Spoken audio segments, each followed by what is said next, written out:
Hello everyone, study with us में आपका एक बार फिर से स्वागत है। और आज हम रिसर्च एप्टीट्यूड से रिलेटेड एमसीक्यू डिस्कस करने वाले हैं। ये वीडियो सुपर इम्पोर्टेंट है अगर आप लोग तैयारी कर रहे हैं अपकमिंग नेट की एग्ज़ाम्स की। तो रिसर्च एप्टीट्यूड से रिलेटेड एक रिवीजन वीडियो मैंने ऑलरेडी अपलोड कर दिया था, ये पार्ट 2 है उसका। वीडियो पसंद आए तो लाइक करें और चैनल को सब्सक्राइब नहीं किया तो ज़रूर कर लें ताकि ऐसी वीडियोज़ आपको मिलते रहें। और अगर आप एक्सप्लेनेशन वाली वीडियो देखना चाहते हैं तो लिंक डिस्क्रिप्शन में है, जहां पर आप सभी विषयों को अच्छे से पढ़ सकते हैं। ठीक है, तो ये जो वीडियो है ये सिर्फ और सिर्फ रिवीजन वीडियो है, जिसमें मैं लगभग 20 क्वेश्चन जो है आपको कराने वाला हूं। तो चलिए शुरू करते हैं। आज का पहला क्वेश्चन ये है कि प्रतिभागी परीक्षण निम्नांकित में से किसका अंग है। मैं क्वेश्चन एक बार फिर से पढ़ देता हूं कि प्रतिभागी परीक्षण निम्नांकित में से किसका अंश है। तो ये होता है निर्जातीय शोध का अंश होता है। ठीक है, ऑप्शन नंबर डी इसका करेक्ट आंसर है, निर्जातीय शोध। नेक्स्ट क्वेश्चन है, शोध में साहित्यिक चोरी है, यानी कि शोध में साहित्यिक चोरी किसे कहते हैं।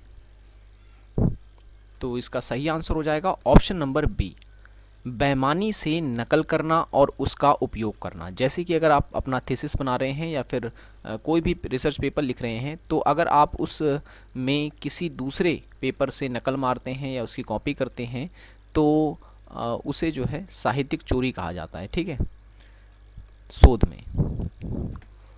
नेक्स्ट क्वेश्चन है, एक विश्वविद्यालय शिक्षक किसी बाहरी परीक्षण एजेंसी द्वारा आयोजित सत्रांत मूल्यांकन में विद्यार्थियों के सामाजिक आर्थिक पृष्ठभूमि के संदर्भ में विद्यार्थियों के आकांक्षा स्तर का प्रभाव उनके शैक्षिक निष्पादन पर अध्ययन करने की योजना बनाता है। इस अध्ययन में आश्रित चर क्या है। ठीक है, वेरिएबल बताना है इसमें, आश्रित चर क्या है। तो इसका सही आंसर हो जाएगा ऑप्शन नंबर सी। ठीक है, विद्यार्थियों का शैक्षिक निष्पादन, विद्यार्थियों का शैक्षिक निष्पादन जो है ये हो जाएगा आश्रित चर।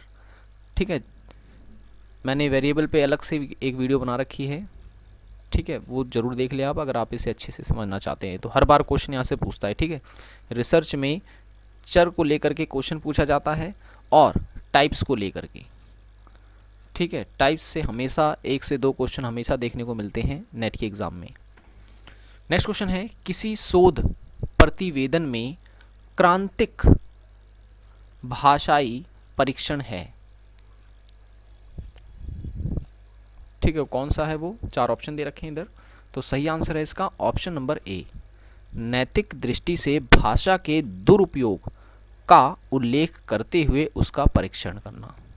ठीक है, नैतिक दृष्टि से भाषा के दुरुपयोग का उल्लेख करते हुए उसका परीक्षण।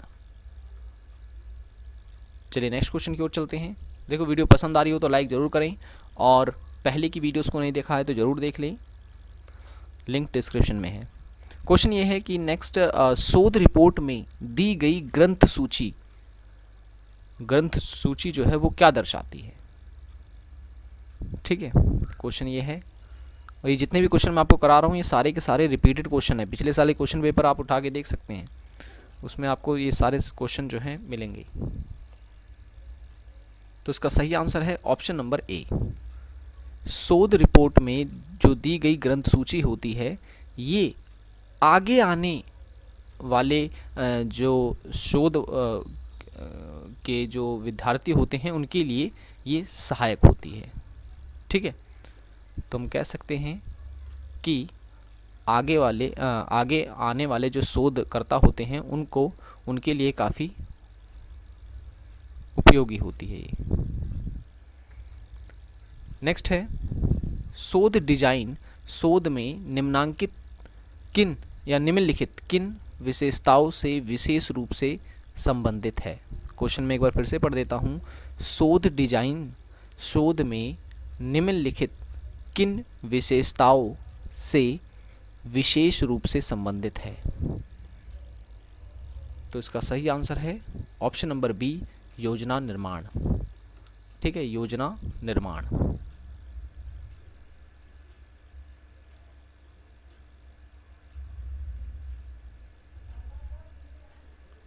योजना निर्माण।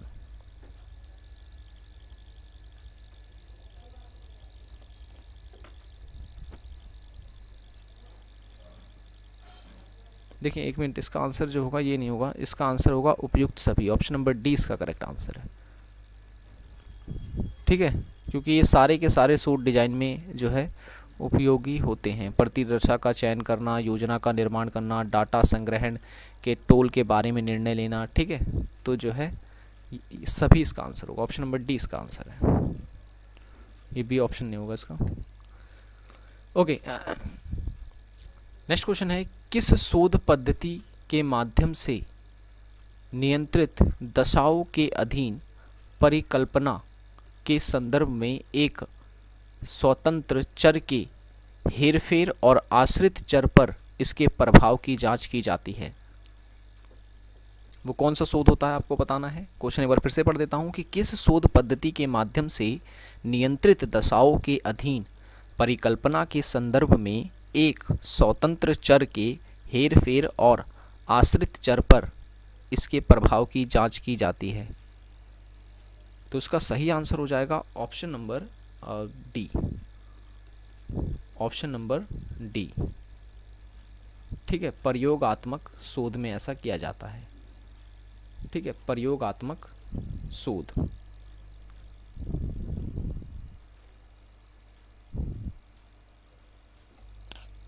चलिए नेक्स्ट क्वेश्चन है, निम्नलिखित शोध अध्ययनों में से किसमें सामान्यीकरण के निरूपण की अपेक्षा व्याख्या और अर्थ पर अधिक ध्यान दिया जाता है? अधिक ध्यान दिया जाता है। चलिए इसका आंसर जो है आपको मुझे कमेंट में बताना है। ठीक है, आप इस क्वेश्चन को ध्यान से पढ़ सकते हैं। ठीक है,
ओके, तो चलते हैं नेक्स्ट क्वेश्चन पे अब।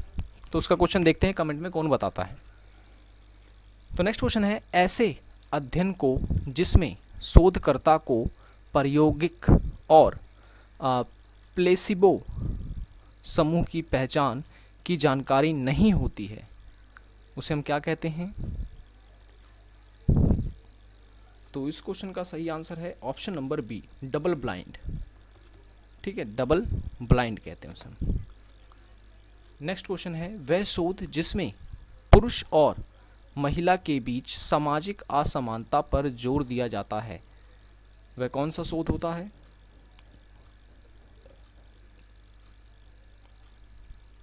तो इसका सही आंसर है ऑप्शन नंबर डी, नारीवादी शोध। ठीक है, नारीवादी शोध में जो होता है वो पुरुष और महिला के बीच सामाजिक असमानता पर जोर दिया जाता है। नेक्स्ट क्वेश्चन है, सर्वाधिक आसान अभिवृत्ति स्केल जो एक समाकलित लिफ्ट कोट निर्धारण स्केल होता है, वो कौन सा स्केल है? तो इसका सही आंसर है option number B, Likert scale. ठीक है, लिकर्ट स्केल। नेक्स्ट क्वेश्चन है, एकमात्र शोध को डैश भी कहा जाता है। डैश भी कहा जाता है, एकमात्र शोध को क्या कहा जाता है? तो इसका सही आंसर है ऑप्शन नंबर डी, संरचित उपागम। ठीक है।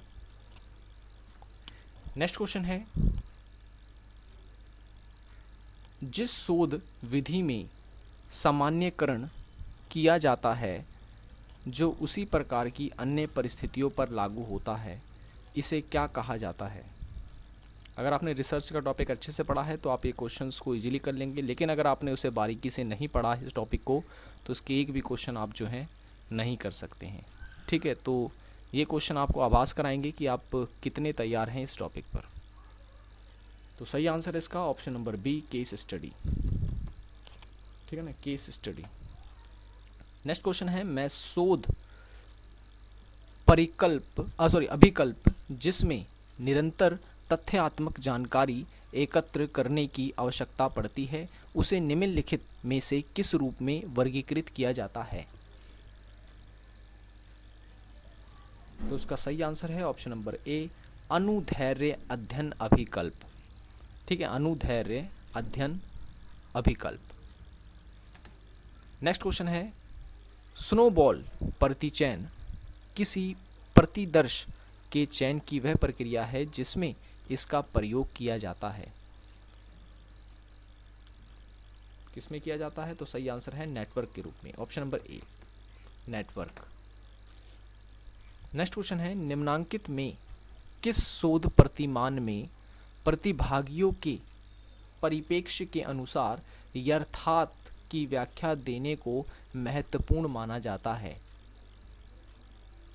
तो इसका सही आंसर है ऑप्शन नंबर सी, निर्जाति वर्णन विषयक शोध में।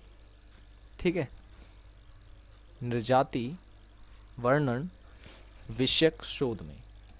नेक्स्ट क्वेश्चन है, एरिक मेडलाइन और एबीआई इनफॉर्म निम्नलिखित में से किसके उदाहरण हैं? तो ये उदाहरण है इलेक्ट्रॉनिक्स डाटाबेस की। ठीक है, इलेक्ट्रॉनिक्स डाटाबेस की। नेक्स्ट क्वेश्चन है, एक अस्थायी प्रतिशक्ति जिसकी वैधता अज्ञात है तथा जिसमें दो या दो से अधिक चरों के मध्य संबंध कल्पित होता है, इसे क्या संज्ञा दी जाती है?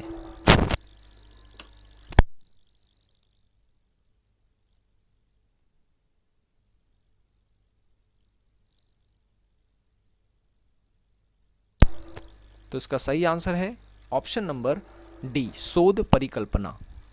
ठीक है, शोध परिकल्पना की जो है इसकी संज्ञा दी जाती है। नेक्स्ट क्वेश्चन है, शोध का वह प्रतिमान जो शोधार्थी अभ्यासकर्ता की व्यावसायिक विशेषज्ञता के विकास पर बल देता है। तो उसका सही आंसर है ऑप्शन नंबर सी, क्रियात्मक शोध। ऑप्शन नंबर सी, क्रियात्मक शोध।